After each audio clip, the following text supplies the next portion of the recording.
bem-vindo à segunda competência de gestão de carreira. Nessa competência nós vamos falar sobre a postura de vocês no processo de recrutamento e seleção, principalmente em dinâmicas e entrevistas. Antes disso, eu quero ressaltar, no entanto, que você deve olhar no seu material alguns pontos, como você ser o próprio gestor da sua carreira, como a questão da flexibilidade desse profissional que a gente espera no mercado e a diferença entre trabalhabilidade e empregabilidade. A empregabilidade gera-se um vínculo com a empresa e a trabalhabilidade, você vai desenvolver as suas competências, o seu chá, como um profissional aprendiz, sempre em constante desenvolvimento, ok? Vamos à entrevista. Olá, alunos. Nessa aula da competência 2 de gestão de carreira, nós vamos ter um convidado muito especial também, o professor Alexandre Nunes, que é doutorando em educação e consultor organizacional e meu amigo. Alexandre, me diga uma coisa, os alunos têm muita dificuldade como se comportar numa dinâmica de grupo, como estar bem numa entrevista de seleção. Me dê umas dicas da sua percepção geral, depois eu vou lhe provocar um pouquinho. Pois não. Em primeiro lugar, eu gostaria de parabenizar a sua preocupação com esses temas que são de relevância fundamental para o processo seletivo. Veja, antes de comentar, de trazer algumas orientações, diferenciarmos o que é uma entrevista e o que é o processo de dinâmica de grupo. A entrevista é um momento em que o candidato ele vai relatar todas as informações que ele pôs no currículo. Entrevista geralmente é feita a partir do que ele relata no currículo. Agora, esse currículo vai ter voz. Então, ele está sendo entrevistado individualmente. Processo de dinâmica de grupo, esse candidato será posto em relação a outros candidatos e as relações interpessoais e as competências que são mobilizadas em grupo serão avaliadas. Então, nós conversaremos agora desses dois momentos distintos e que posturas, posições serão relevantes para que o candidato realmente ele gere uma impressão positiva para o processo de seleção. É uma dúvida constante os alunos perguntarem: professora, eu devo ficar mais extrovertido, eu sou tímido na hora de uma dinâmica ou na hora de uma entrevista para parecer mais seguro? O que você acha sobre isso? É uma boa pergunta. Veja, então vamos começar com o processo de entrevista. Depois conversaremos um pouco sobre o processo de dinâmica de grupo. A entrevista, como eu falei anteriormente, é o momento em que o candidato vai estar frente a frente com o selecionador. Primeiro passo, eu parto de uma premissa que tudo que é espontâneo e natural se constitui com mais fidelidade e segurança. Então é importante que você não faça um tipo, não crie um tipo e se foque nas informações fidedignas que você venha agora a falar, comentar, uma vez que você pôs no currículo. Então o que eu diria? Não tente criar uma expectativa para a empresa a partir do que você imagina que a empresa considera como sendo importante. Porque, de repente, aquilo que você está forçando como um personagem pode ser justamente o contrário. Então, eu sempre faço uma analogia não muito simpática, que as pessoas no processo seletivo são como objetos de vitrine.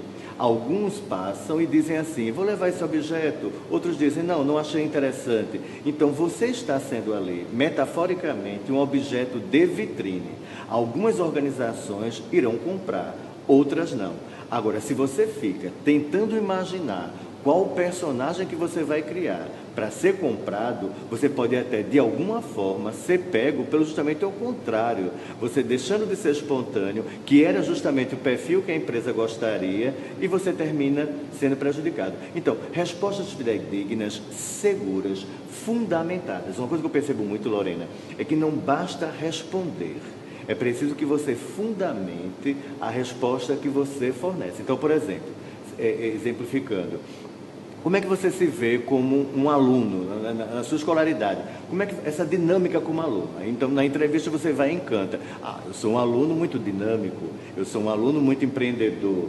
Ok, então me fale, fora a sala de aula, quais são as coisas que você faz que justifiquem esse dinamismo? Bem, e aí o silêncio. Então, vejam que você anuncia um perfil, cria uma expectativa no entrevistador e não sustenta. Então, se você não é esse perfil de aluno empreendedor, que é um aluno que se limita exclusivamente à sala de aula, tenha cuidado com o que vai dizer, porque uma seleção analítica, ela vai querer saber os porquês e as justificativas de tudo que você disser. Então, se você não tem a competência desenvolvida, não simule. Isso, exatamente. Porque, na realidade, não é uma simulação. A gente tem que perceber a entrevista, tal como o currículo, numa outra aula que você teve, por sinal excelente, com o professor Silvio de Paula, falando sobre a questão. O currículo é um momento de expressar a minha realidade, o meu perfil profissional. E a entrevista é um momento para que eu fale desse perfil, agora que seja fidedigno. E quanto mais fidedigno, eu vou ter condições de realmente justificá-lo sem simulações, que é a palavra-chave que você coloca. Com certeza. Agora me diga uma coisa, na dinâmica, algumas pessoas ficam mais quietinhas, outras são mais atiradas. E o que você acha que a pessoa deve realmente colocar ali naquele momento? Se ela é tímida, ela deve colocar-se como tímida mesmo. Se ela é extrovertida, ela deve colocar como extrovertida. Ou tentar forçar um pouquinho para na dinâmica ser mais proativo e interagir melhor com as pessoas. Perfeito. Excelente pergunta, fico muito feliz pelo grau de complexidade, né, de importância e de relevância das suas questões. Veja que coisa interessante, não é? Agora saímos da entrevista, estamos em grupo e algumas questões serão feitas e você vai interagir não só com o entrevistador, como as pessoas que estão concorrendo com você.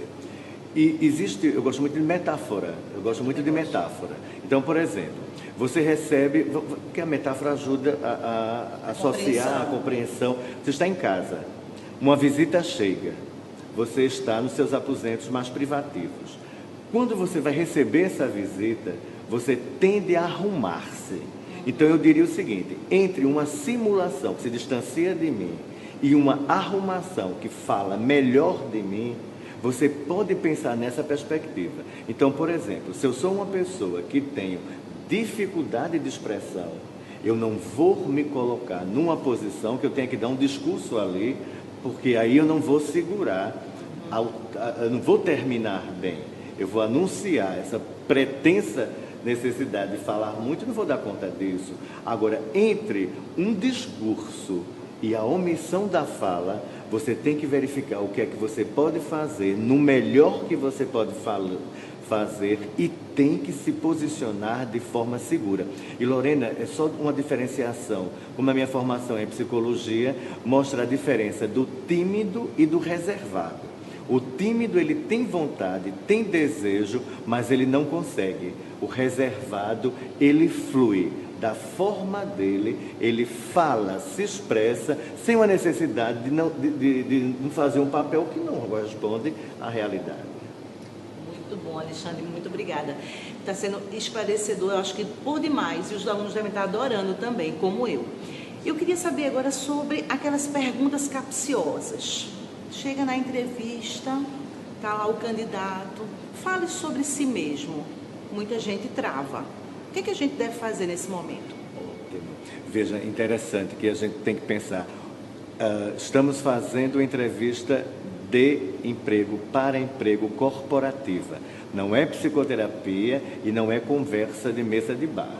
Então, alguns aspectos, eles não precisam ser postos. Por exemplo, acontece muito na minha experiência, pessoas que utilizam o processo de entrevista para uma terapia e trazem componentes de questões e conflitos familiares, questões e conflitos pessoais. Então, o que a empresa quer saber é o seguinte, traça um pouco do teu perfil, pontos que você consegue trazer fortes, pontos que você está em processo de desenvolvimento. Então, você não vai para uma entrevista falar mal de você, mas você pode dizer, por exemplo, um ponto forte, eu sou uma pessoa muito focada, mas eu preciso me disciplinar um pouco em termos de horário e estou trabalhando para isso. Porque se a empresa pergunta, ela quer ouvir. Se você se omite de colocar um ponto a melhorar, então não pense, mesmo que a empresa utilize na entrevista pontos fracos, pense nesses pontos fracos como pontos a melhorar. Então, se você diz, vou simular uma resposta agora que não é bem-vinda. Pontos fortes, eu sou honesto, sou trabalhador, sou obstinado por resultados. Pontos fracos, não tenho. ou sou perfeccionista. Ou então né? sou perfeccionista, Nossa, sou exigente. todo mundo é exigente, todo mundo é perfeccionista. Exatamente. Então você pode, até na resposta, deixar bem claro, eu diria até que esse ponto fraco seria um ponto a desenvolver. Estou trabalhando em relação a isso. Isso vai gerar uma segurança muito grande para a empresa. Isso vai mostrar que você tem uma consciência crítica de si mesmo, não se acomoda com os pontos que precisam ser melhorados e está em movimento de trabalho. E se conhece, né? A gente falou tanto sobre o autoconhecimento durante a disciplina e é um ponto realmente para a gente focar. Se eu não me conheço, eu não me percebo, como é que eu vou me trabalhar? Exatamente. Tem uma outra pergunta que eu acho interessante que as pessoas param um pouquinho diante dela. Faça uma avaliação do seu perfil profissional no último emprego, no emprego atual. E aí a pessoa fala e depois você pergunta assim, me dê uma nota. Como é que você se sai de uma dessa, Alexandre? Perfeito. Eu vou usar e vou responder em termos de orientação, logicamente salvaguardando os contextos, e vou usar a matemática, né? Então, vou pedir emprestado a ciência matemática uma forma. Veja, eu trabalho muito com a questão dos extremos. Extremos para o inferior, extremos para o extremo superior. Então, eu sempre digo, Lorena, que entre um extremo inferior e um extremo superior tem um leque de possibilidades. Você se atribuir notas muito baixas, você está dizendo para a empresa, não me contrate. Você se atribuir notas no extremo da excelência, você está dizendo, eu não tenho mais o que aprender, eu sou perfeito. Então, calcula aí um 8, um 9, um 9,5. Agora, sempre é interessante você dizer, por exemplo, simulando mais uma vez, eu me dou um 8,5, um 9, mas em processo de busca de um 10. Ok, boa dica. Para a gente fechando essa entrevista que está tão gostosa, como é que as pessoas podem fazer, enquanto candidatos, para controlar um pouco a ansiedade, o nervosismo? Porque tem gente que tem as competências desenvolvidas para aquele cargo e chega na hora e não consegue realmente mostrar isso durante o processo de seleção, seja na entrevista, seja na dinâmica. Como controlar um pouco a ansiedade e o nervosismo? Perfeito. É muito relevante. Existe uma questão que nós percebemos que é a questão do amadorismo. Se eu estou no universo corporativo, o universo corporativo exige performance. Se eu tenho dificuldade, por exemplo, de expressão, é importante que você faça realmente um treino, que você simule para você mesmo as possíveis perguntas que serão feitas, que você responda, que você peça, solicite alguém da sua família que faça um enquadre, porque existe uma lógica na política americana, nas corporações americanas, que o lema é treinar, treinar e treinar. Cuidado com o improviso, prepare-se. Não é? Então eu sempre digo assim, você não deve ir com um script fechado, não é uma peça que você vai ter que fazer, mas você precisa se preparar para algumas questões e não ser pego de surpresa. Então, por exemplo, tem algumas pessoas muito ansiosas, então procure evitar falar mais rápido. Vá se controlando e fazendo justamente o contraponto. Se eu tendo a ser mais lento, eu tente acelerar um pouco. Se eu tendo a ser, no momento de tensão, mais rápido, eu vá me policiando e coloque assim, eu vou falar como se fosse para um estrangeiro, ele não entende bem o português, e criando formas, estratégias, para que essa minha performance apareça melhor, e se autocontrolando. Agora, você colocou uma coisa fundamental, eu preciso me conhecer. Eu não posso considerar que não há nada que não precise ser melhorado. Ao contrário, é como na docência. Toda aula deve ser planejada, preparada. E temos até que ter planos B, os planos contingenciais. Algumas perguntas, como você bem colocou, podem nos tirar do eixo. Então, quanto mais treinar, melhor. E você traz agora o plano B que a gente colocou durante essa disciplina. E como plano B, eu lhe pergunto, alguma coisa que você possa acrescentar que eu não tenha perguntado e deixe como dica final para nosso aluno? Ok. Vê só, o que acontece hoje nas seleções é justamente a busca de uma justificativa. Então, eu te pergunto, você tem um curso de inglês, por exemplo? Tenho. Qual é a importância desse curso? Qual é a relação desse curso para a sua performance profissional? Não ter esse curso dificultaria em quê? Na sua performance. Então, existe hoje uma tendência de uma entrevista analítica. Analítica vem de decomposição, de análise, de questionamento dos porquês. Então, não basta que eu os tenha. Os currículos hoje, eles parecem mais reprodução em série. Todos. Você faz 6 meses de inglês, vai por lá, inglês básico. As informáticas todas são iguais, o Windows, Excel. Agora, qual é a relevância disso? Então, está preparado para perguntas do tipo por quê? E questões do tipo, por que eu deveria lhe contratar? Isso é uma pergunta que tem sido feita. Outra questão que tem sido feita também. Eu queria marcar com você um momento para você fazer uma apresentação em Data Show e se apresentar no nível pessoal e profissional. Então, ali está sendo avaliado o seu nível de criatividade, o que é que você vai selecionar como informação. E eu sempre digo, se é corporativa, é entrevista corporativa, eu já vi apresentações que a pessoa gastou muito tempo, ela fez até uma coisa interessante, criativamente, ela colocou fotos da infância, da adolescência e do momento atual, mas deu muita ênfase na vida pessoal.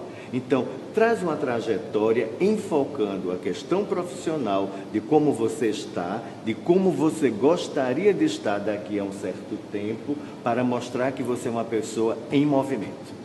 Ok. Alexandre, muito obrigada. A gente fica por aqui com essa aula, lembrando, esse profissional que o Alexandre falou, que nós conversamos agora, é o profissional proteano, aquele que tem flexibilidade, aquele que tem adaptabilidade, aquele que faz a gestão da sua carreira e aquele que tem o desenvolvimento contínuo como foco. Sucesso!